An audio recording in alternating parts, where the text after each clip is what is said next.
noite. Está começando pela rede CNT, o Jogo do Poder, um espaço aberto para a discussão política.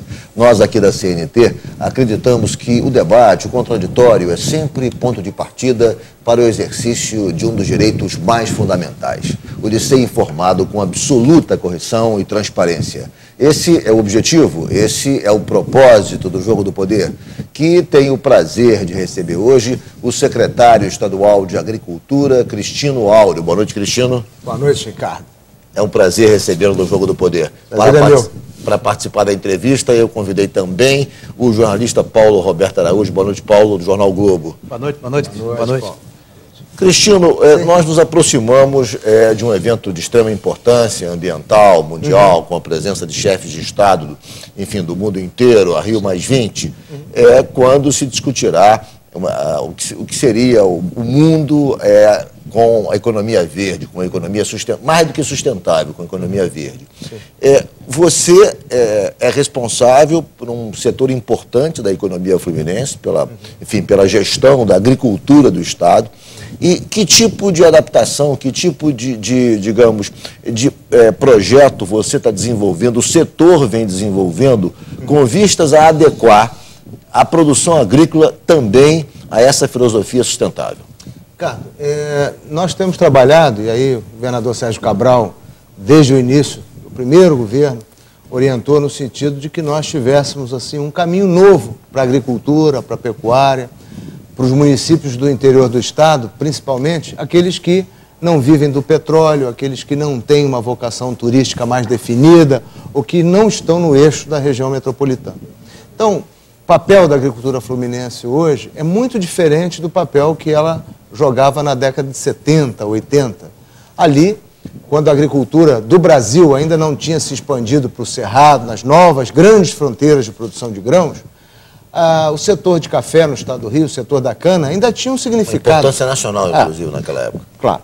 Hoje não. Hoje a agricultura ela tem que caminhar para ter muita qualidade, para fazer volumes menores e para respeitar muito essa questão da sustentabilidade, sempre de olho no seguinte: nós temos um estado pequeno em área, nós somos pouco mais de 0,5% do território brasileiro, mas nós temos um mercado muito grande. Por outro lado, o impacto urbano também, que ocupa áreas, leva à degradação ambiental se não tivermos cuidado. Então, criamos aí o programa Rio Rural. Esse, eu acho que é um dos programas mais fundamentais da sua pasta. É um programa financiado, inclusive, pelo Banco Mundial. Obviamente que há uma contrapartida do governo do Estado, mas é um programa, me parece, que tem uma abrangência, uma importância vital para a agricultura do Estado, né? Ele funciona exatamente como esse programa? Sim. Esse programa, ele é a espécie da vértebra, a coluna vertebral da ação da Secretaria. Todos os demais programas nossos se encontram com ele, porque ao invés de nós planejarmos um Estado através dos municípios, nós separamos o Estado nas microbacias. O que são microbacias? Não é uma baciazinha pequena, né? Só para tirar aqui tirar a dúvida. É uma bacia hídrica. É uma bacia hídrica, uma bacia. É um pequeno rio, um pequeno córrego que percorre todo um vale. Vamos imaginar assim, um vale, um rio percorrendo e as comunidades rurais organizadas ali. Se você for olhar o Estado, a topografia, a geografia do Estado, quando o Papai do Céu fez o nosso Estado, ele não dividiu, olha aqui, é a divisa de Itaperuna com Italva ou de Macaé com Trajano. Ele fez um rio. E o que acontece aqui na nascente vai acontecer lá na foz. Se você tratar mal o rio na sua nascente, vai acontecer lá embaixo um desastre. E a população que vive nas cidades vai ter água de pior qualidade, que é o bem do século XXI, e vai ter alimentos de pior qualidade. Então, o Rio Rural, esse financiamento do Banco Mundial e o dinheiro que o Estado está colocando... Mas para traduzir para os nossos telespectadores, o Rio Rural, ele favorece o agricultor em quê? Quais são os, digamos, me parece, pela amplitude, pela abrangência do Rio Rural, que ele não consiste exatamente num tipo de ação, só é um conjunto de ações que vai desde telefonia, passando pela, enfim, assistência de formação técnica para você ter uma economia sustentável, ou seja, é muito abrangente. Eu queria que você me dissesse assim, quais são as principais linhas do Rio Rural. Então, assim, Ricardo e Paulo, para eu entender facilmente, esse recurso não é um recurso financiado ao produtor, é um recurso que é colocado a fundo perdido, como se diz. Eu não gosto muito da expressão. Fundo perdido. Né, mas é porque é fundo ganho, na verdade. Né? Ele tem isso como contrapartida de fazer preservação do meio ambiente. Então, nós somos um dos poucos estados do Brasil que paga por serviços ambientais. Então, quando eu coloco esse recurso lá, a contrapartida do produtor é proteger a nascente, fazer todo o trabalho de recuperação da Mata Atlântica. Mas esse dinheiro vai para quê? Ele melhora o seu sistema produtivo, então ele introduz lá a produção de leite em bases sustentáveis, ele introduz a criação de aves, ele faz agricultura orgânica, ele melhora a captação do leite através desses tanques de resfriamento, o que melhora a qualidade.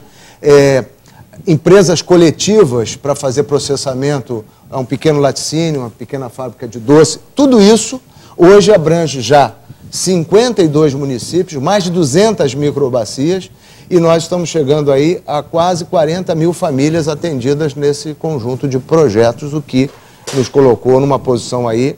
A FAO, recentemente... Você esteve na Itália agora, semana passada, há 10 dias, e participou de um evento na Organização Mundial para a Alimentação e na FAO. E lá me parece que foi muito elogiado esse programa Rio Rural, digamos, recebeu, digamos, um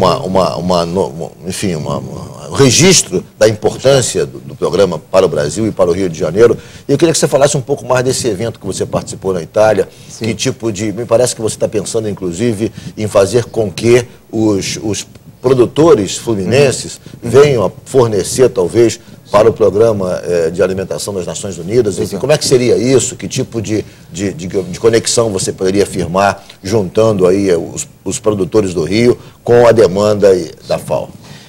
Primeiro, assinalar o seguinte, não era comum o Estado do Rio captar recursos no Banco Mundial. Nós fomos a primeira secretaria a fazer um projeto efetivamente apoiado pelo Banco Mundial nesse modelo, né? Então, nós conseguimos, depois várias outras áreas, felizmente conseguiram com o BIRD também, mas esse recurso que entrou nos deu a possibilidade de desenvolver, primeiro, uma vertente admirada pela FAO, que é você fazer agricultura familiar sustentável, focada principalmente na melhoria do padrão de alimentação da própria população rural. Se há um estado no Brasil onde a pobreza rural mergulhou, se você considerar o comparativo dos anos 90 com os atuais, foi o estado do Rio. Tivemos uma redução incrível na pobreza rural. Isso se deve também aos programas governamentais, às bolsas e tudo mais, mas tem uma ação muito importante desse tipo de programa, porque o Rio Rural, como eu já te disse, juntou aí o Rio Leite, juntou outros programas que têm peso para fazer isso. E na FAO, isso ficou muito claro, porque nós fomos comparados com a China, que tudo lá tem muito volume, mas acontece que a participação da comunidade, da sociedade, é muito restrita. É um país que não é um país que tem base democrática.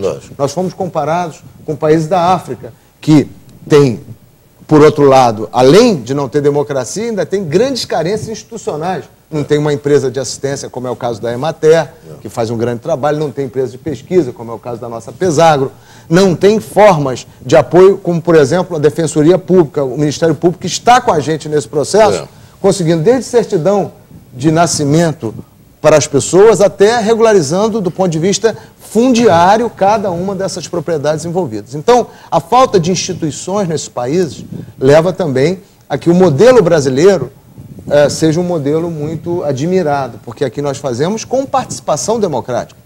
Ninguém decide nada numa microbacia se não for no comitê gestor da microbacia, no COGEM. E ali as pessoas dizem, olha, o que nós precisamos aqui é disso, disso, disso. É o primeiro projeto que faz saneamento rural. Você imagina, Ricardo e Paulo, o que é, em pleno século XXI, no segundo maior PIB, porque o estado do Rio é o segundo maior PIB do Brasil, você ainda tem uma família que está captando água no mesmo córrego que a 1 quilômetro acima, uma família está jogando o seu dejeto nesse córrego. Isso é uma indignidade. Então, nós estamos fazendo só naquela região ali de Natividade, Porciúncula, no extremo noroeste, 6 mil propriedadezinhas com saneamento rural. Vamos continuar falando do Rio Rural, eu vou fazer um intervalo e voltamos em 1 minuto. Hoje, o Jogo do Poder recebendo o secretário estadual de Agricultura, Cristino Áureo.